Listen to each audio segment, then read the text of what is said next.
So hello everyone, welcome to Soldiers Guide channel. Indian Coast Guard 2025 and 26 பேட்சுக்கான recruitment notification official notification release ஆயிருக்கு. இந்த நோட்டிஃபிகேஷனை பார்த்தா complete information இந்த வீடியோவில் பார்க்கலாம். அப்ளிகேஷன் வந்து பார்த்தீங்க அப்படின்னா 11 ஜூன்லேயே ஸ்டார்ட் ஆயிருச்சு. ஓகேங்களா? ஸோ இந்த மந்த் 11 ஜூன்லேயே ஸ்டார்ட் ஆயிருச்சு.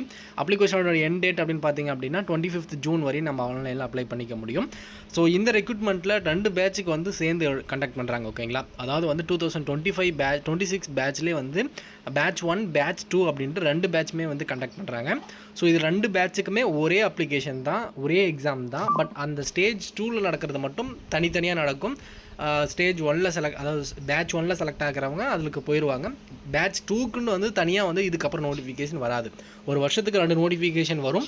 அந்த 2 நோட்டிஃபிகேஷனும் ஒரே கம்பைன்டு நோட்டிஃபிகேஷன்லேயே ரெக்ரூட்மெண்ட்டில் எடுக்கிறாங்க. ஓகேங்களா? ஸோ ஆல்ரெடி நேவியில் இந்த மாதிரி நோட்டிஃபிகேஷன் வந்திருந்தது, அப்ளை பண்ணவங்களுக்கு தெரியும். ஸோ இப்போ இந்த டீட்டெயில்ஸ் என்னென்ன வேக்கன்சி வந்துருக்குது அண்ட் அதே மாதிரி எவ்வளோ அப்ளிகேஷன்ஸ் வந்து பார்த்திங்க அப்படின்னா என்னென்ன வேக்கன்சிக்கு என்னென்ன எலிஜிபிள், எந்தெந்த மாதிரி செலெக்ஷன்ஸ் வந்து இது மாதிரி ப்ரொசீஜர் இருக்கும் அப்படின்றது இந்த வீடியோவில் கம்ப்ளீட்டாக பார்க்கலாம். வீடியோ மறக்காமல் ஸ்கிப் பண்ணாமல் பாருங்கள். ஸோ இதுக்கான எலிஜிபிலிட்டி இதில் கொடுத்துருக்கக்கூடிய என்னென்ன போஸ்டஸ் அப்படின்னு பார்த்திங்க அப்படின்னா Navik general duty, Navik domestic branch, Yantrik அப்படின்ற 3 ட்ரேடுக்கு மட்டும்தான் இதில் வந்து பார்த்திங்க அப்படின்னா நோட்டிஃபிகேஷனில் வந்துருக்குது. ஸோ இதில் வந்து நேவிக் ஜென்ரல் டியூட்டிக்கான எஜுகேஷன் குவாலிஃபிகேஷன் நீங்கள் 12th பாஸ் பண்ணியிருக்கணும். மேக்ஸ் அண்ட் ஃபிசிக்ஸ் வந்து ஒரு சப்ஜெக்ட் கண்டிப்பாக அந்த 2 சப்ஜெக்ட்டுமே இருக்கணும் உங்களுடைய ஸ்ட்ரீமில். இந்த 2 சப்ஜெக்ட்டில் ஒரு சப்ஜெக்ட் இல்லைனா கூட கண்டிப்பாக வந்து உங்களால் அப்ளை பண்ண முடியாது. திரும்பவும் வந்து கமெண்ட் செக்ஷனில் கேட்காதீங்க. ஏன்னா 12th பாஸ் பண்ணியிருக்கணும். மேக்ஸ் ஃபிசிக்ஸ் இந்த 2 சப்ஜெக்ட் கண்டிப்பாக இருக்கணும். இந்த 2 சப்ஜெக்டில் ஏதாவது ஒரு சப்ஜெக்ட் இல்லைனா கூட உங்களால் அப்ளை பண்ண முடியாது. ஓகேங்களா? அதுக்கப்புறம் டொமஸ்டியல் பிரான்ச்சுக்கு வந்து பார்த்திங்க அப்படின்னா நேவிக் டொமஸ்டிக் பிரான்ச்சுக்கு வந்து 10th பாஸ் பண்ணியிருந்தாவே போதுமானது தான். ஓகேங்களா? ஸோ ஆனால் 2026 ஃபஸ்ட்டு பேட்சுக்கு அப்ளை பண்ணுறவங்க இந்த டொமஸ்டிக் பிரான்ச்சு வந்து வேக்கன்சிஸ் இல்லை. 2வது பேட்சுக்கு தான் வேக்கன்சி இருக்குது. அது நான் எப்படி அப்படின்றத நான் தெளிவாக சொல்கிறேன், வெயிட் பண்ணுங்கள். ஸோ யாந்த்ரிக் அப்படின்னு பார்த்தீங்க அப்படின்னா யாந்த்ரிக்கான எஜுகேஷன் குவாலிஃபிகேஷன் 10th பாஸ் பண்ணியிருக்கணும். 10th முடிச்சுட்டு நீங்கள் 3 இயர் டிப்ளமா முடிச்சிருக்கலாம். அப்படி இல்லைனா 12th முடிச்சுட்டு 2 இயர் டிப்ளமா முடிச்சிருக்கலாம். அதில் எந்தெந்த ட்ரேடுக்கு வந்து அவங்க வந்து டிப்ளமோவில் எந்தெந்த ஸ்ட்ரீமில் படிச்சிருக்கணும் அப்படின்றத சொல்லியிருக்காங்க. Electrical electronics engineering diploma, mechanical engineering, electronics telecommunication and radio power engineering. So இந்த மாதிரி அந்தந்த ட்ரேடு கொடுத்துருக்காங்க. அதில் நீங்கள் எந்த ட்ரேடாவது முடிச்சிருந்தீங்க அப்படின்னா நீங்கள் எலிஜிபிள். இந்த பாக்ஸஸில் கொடுத்துருக்கக்கூடிய ட்ரேட் மட்டும்தான் அப்ளை பண்ண முடியும். ஓகேங்களா? ஸோ அதுக்கப்புறம் வந்து பார்த்திங்க அப்படின்னா இதுக்கான ஏஜ் லிமிட் அப்படின்னு பார்த்திங்க அப்படின்னா 18 வயசுலேருந்து 22 வயசுக்குள்ளே இருக்கிற எல்லாருமே அப்ளை பண்ண முடியும்.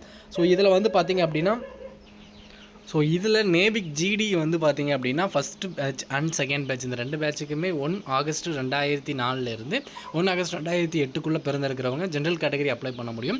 இதை யாந்த்ரிக்கு வந்து பார்த்திங்க அப்படின்னா 1 மார்ச் 2004 to 1 மார்ச் 2008.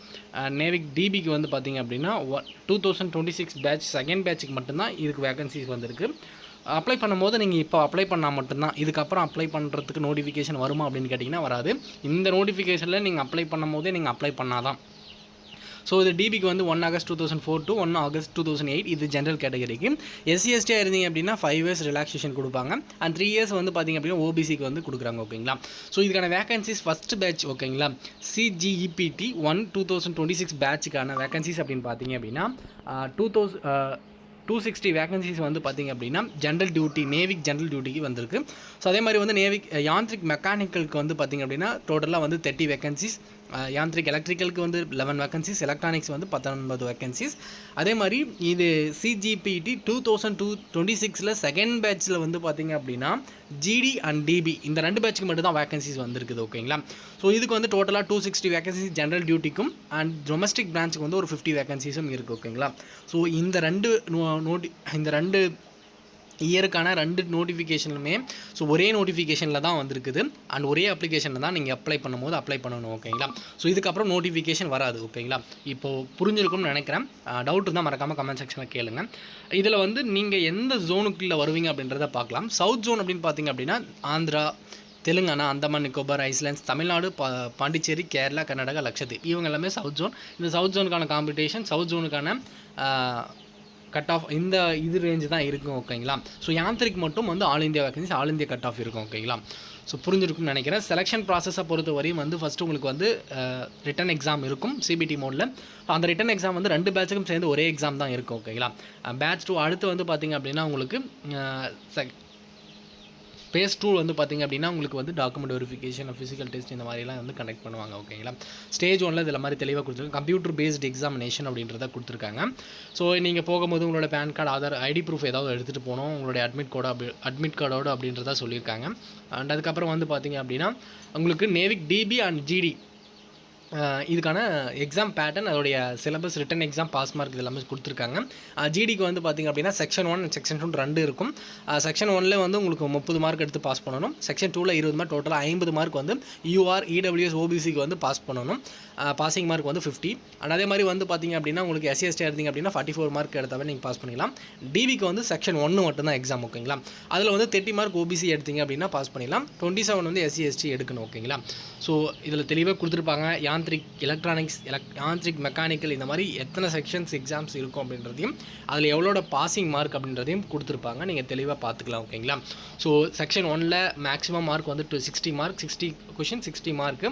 அதில் maths 20, science 10, English 15, reasoning 10, GK 5, டோட்டலாக வந்து 60 கொஷின், 60 மார்க். டோட்டலாக உங்களுக்கு 45 மினிட்ஸ் டைம் கொடுப்பாங்க. 30 மார்க் எடுத்திங்க அப்படின்னா ஓபிசி பாஸ் பண்ண முடியும்.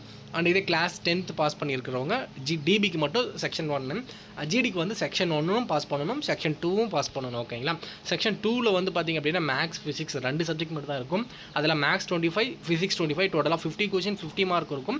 அதில் 20 எடுக்கணும். டோட்டலாக வந்து பார்த்திங்க அப்படின்னா உங்களுக்கு 50 மார்க் எடுத்திங்க அப்படின்னா மட்டும்தான் ஜிடிக்கு அப்ளை பண்ணுறவங்க உங்களால் குவாலிஃபை ஆக முடியும். ஓகேங்களா. ஸோ அடுத்து வந்து நார்மலைசேஷன் இதை பற்றி தெளிவாக கொடுத்துருக்காங்க. செக்ஷன் 2ல் வந்து உங்களுக்கு வந்து அசஸ்மெண்ட் டெஸ்ட்னு ஒன்று இருக்கும். சும்மா அது குவாலிஃபையிங் நேச்சர் தான். பட் உங்களுடைய ஸ்டேஜ் 1 ரிசல்ட் கம்ப்யூட்டர் பேஸ்ட் டெஸ்ட்டில் எழுதுகிற மார்க், நீங்கள் என்ன மார்க் எடுக்கிறீங்களோ அதுதான் உங்களோட ஃபைனல் கட் ஆஃபாக இருக்கும். ஓகேங்களா. அதில் தான் உங்களோட ஃபைனல் கட் ஆஃபுக்கு ஹெல்ப் பண்ணும். ஓகேங்களா. ஸோ மற்றபடி அதுக்கப்புறம் வர ஃபிசிக்கல் டெஸ்ட்லையோ இல்லை எதுலையோ வந்து மார்க் இருக்காது. நீங்கள் எடுக்கிற ரிட்டன் எக்ஸாமில் என்ன மார்க் எடுக்கிறீங்களோ, இப்போ எடுக்கிற கட் ஆஃப் வைக்கிறாங்க அப்படின்னா வந்து ஃபைனல் கட் ஆஃபில் மார்க் இன்க்ரீஸ் ஆகும். ஓகேங்களா. அதனால் பாசிங் மார்க்கு அப்படின்றதுனால பாசிங் மார்க் எடுத்தால் பாஸ் பண்ணிடலாம் அப்படின்னு நினைக்காதீங்க. அதோட மார்க் அதிகமாக எடுக்க ப்ராக்டிஸ் பண்ணுங்கள். ஓகேங்களா. ஃபிசிக்கல் டெஸ்ட்டை பொறுத்தவரை 1.6 கிலோமீட்டர் ரன்னிங் கண்டக்ட் பண்ணுவாங்க. அதில் 7 மினிட்ஸில் வந்து நீங்கள் கம்ப்ளீட் பண்ணி முடிக்கணும். 20 ஸ்குவாட் அப்ஸ் எடுக்கணும், 10 புஷ்அப்ஸ் எடுக்கணும். ஓகேங்களா. ஸோ அதுக்கப்புறம் all three testers of PFT carried by continuously without any break இல்லாமல் இப்போ 1.6 கிலோமீட்டர் வந்து நீங்கள் 7 நிமிஷத்தில் முடிச்சுட்டு வந்த உடனே வந்து உங்களுக்கு 20 ஸ்குவாட் அப்ஸும் 10 புஷ்அப்ஸும் எடுக்க சொல்லுவாங்க. கண்டிப்பாக அது எடுக்கணும். அது எடுக்கலைன்னா கண்டிப்பாக குவாலிஃபை ஆக மாட்டீங்க. ஓகேங்களா. ஸோ அதை எடுத்துடணும். ஓகேங்களா. அதை நீங்கள் ப்ராக்டிஸ் பண்ணும் போதே ப்ராக்டிஸ் பண்ணிக்கோங்க. அதுக்கப்புறம் மெடிக்கல் எக்ஸாம் பற்றின டீட்டெயில்ஸ் எல்லாமே கொடுத்துருக்காங்க. அதுக்கப்புறம் வந்து இதுக்கான பேசிக் ஐடென்டிஃபிகேஷன் செக்ஸ், டாக்குமெண்ட் வெரிஃபிகேஷன் என்ன டாக்குமெண்ட் செக் பண்ணணும் அப்படிங்கிறது எல்லாமே சொல்லியிருக்காங்க. அப்ளிகேஷன் வந்து 11 ஜூன் 2025 ஸ்டார்ட் ஆயிருச்சு. 25 ஜூன் வரை நீங்கள் ஆன்லைனில் அப்ளை பண்ணிக்க முடியும். ஆன்லைனில் அப்ளை பண்ணுறதுக்கான வெப்சைட்டுக்கான லிங்க் நான் டிஸ்கிரிப்ஷனில் கொடுத்துருக்கேன். நீங்கள் டேரெக்டாக வந்து கிளிக் பண்ணி உள்ளே வந்து அப்ளை பண்ணிக்கலாம். ஓகேங்களா. இந்த நோட்டிஃபிகேஷனில் 9வது பேஜ்லையுமே அந்த லிங்க் கொடுத்துருப்பாங்க. நீங்கள் டேரெக்டாக வெப்சைட்டுக்குள்ளே நீங்கள் ரெஜிஸ்டர் பண்ணுற வெப்சைட்டுக்குள்ளே போயிடும். அதில் உங்களுடைய யூசர் நேம் ரெஜிஸ்ட்ரேஷன் பண்ணிவிட்டு அப்ளை பண்ணலாம். அப்ளை பண்ண தெரியல அப்படின்னா கண்டிப்பாக நான் ஒரு வீடியோ கொடுக்குறேன். அதை பார்த்துட்டு நீங்கள் அதுக்கப்புறம் அப்ளை பண்ணுங்கள். ஓகேங்களா. ஸோ அதுக்கப்புறம் வந்து பார்த்திங்க அப்படின்னா உங்களுடைய டாக்குமெண்ட் வெரிஃபிகேஷன் கம்பல்சரி அப்லோட் பண்ணக்கூடிய டாக்குமெண்ட் ஸ்டேஜ் 1ல் என்னென்ன டாக்குமெண்ட் அப்லோட் பண்ணணும் அப்படின்றத கொடுத்துருக்காங்கன்னு நீங்கள் அப்ளை பண்ணும்போது உங்களோட சிக்னேச்சர், அதுக்கப்புறம் photo, date of birth, mark sheet proof ஒன்று கொடுக்கணும். அதுக்கப்புறம் வந்து ஆதார், ஐடி ப்ரூஃப் ஏதாவது ஒன்று கொடுக்கணும்.